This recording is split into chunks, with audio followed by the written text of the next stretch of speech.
мүчөлөрү, чакырылган коноктор, басма сөз маалымат каражаттарынын өкүлдөрү, Республика Ата журт парламенттик фракциясынын кезектеги отурумун баштайлы.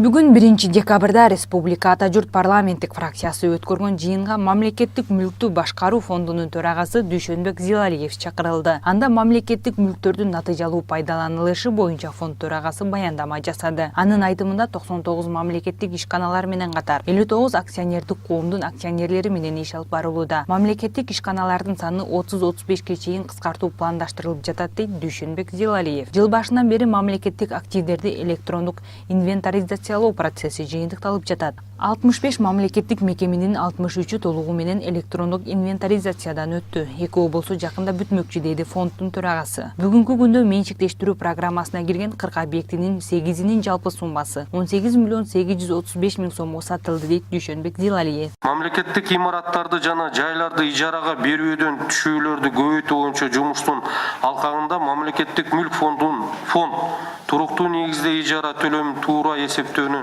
текшерүү боюнча жумуштарды жүргүзүүдө. 2017 жылдын 1 январынан тартып 10 ноябрга чейин жалпы суммасы 82,7 миллион сомго 2455 ижара келишимдери түзүлдү. Талкуунун жүрүшүндө бир катар фракция депутаттары Мегаком компаниясын сатуу маселесине кызыгып, суроолорду беришти. Депутат Айбек Алтынбековдун суроосунан кийин компаниянын өткөн жылкы кирешеси 2 миллиард 36 миллион сомду түзгөндүгү белгилүү болду. Мындай шартта аталган компаниянын сатуунун канчалык зарылдыгы бар деген маселе көтөрүлдү. Мегакомдун кирешеси жыл өткөн сайын азайып барат. Биз баарыбыз билгендей, күн континентине болгон талап күн сайын төмөндөдү. Балким эртеңки күнү аны таптакыр сата албай калабыз. Бирок компаниянын баасын түшүрүү маселеси күн тартибинде турган жок дейт мамлекеттик мүлктүн төрагасы Дүйшөнбек Зилалиев. 5 жылдык мөөнөттү алсак, орто мөөнөттү примерно жыл сайын азайып атат. Быйыл да азайат 17 жылдын көрсөткүчү менен. Калдарбек Шакирович туура айтып кетти. Азыр мына голосовой контент такыр не востребован болуп атат. Бул дүйнөлүк тренд. Ошондуктан бүт барды жана интернет жагына башка опцияларга өтүп кетип атат. Ойлонобуз муну такыр эле сатпай коюш деген эми сатылыш керек, себеби эртең Калдарбек Шакирович да туура айтып кетти. Убакыт өтүп кетип атат, өтө бат.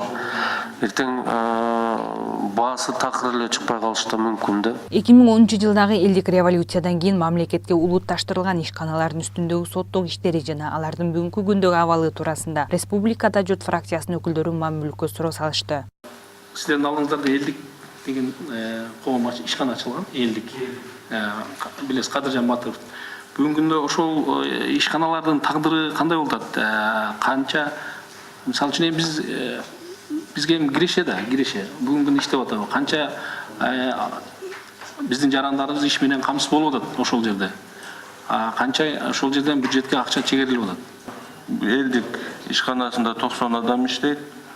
Кирешеси боюнча айтып кетсек, былтыркы жылдын 2016 жылдын жыйынтыгы боюнча 820-850 миң кирешеге чыгышкан.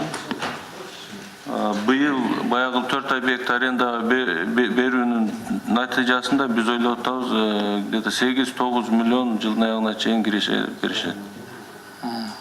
Республика Ата журт фракциясынын депутаттары жана лидери Руслан Казакбаев мамлекеттик мүлктү башкаруу фондунун төрагасынын орун басарлары жыйынга даярданбай келгенине нааразы болушту.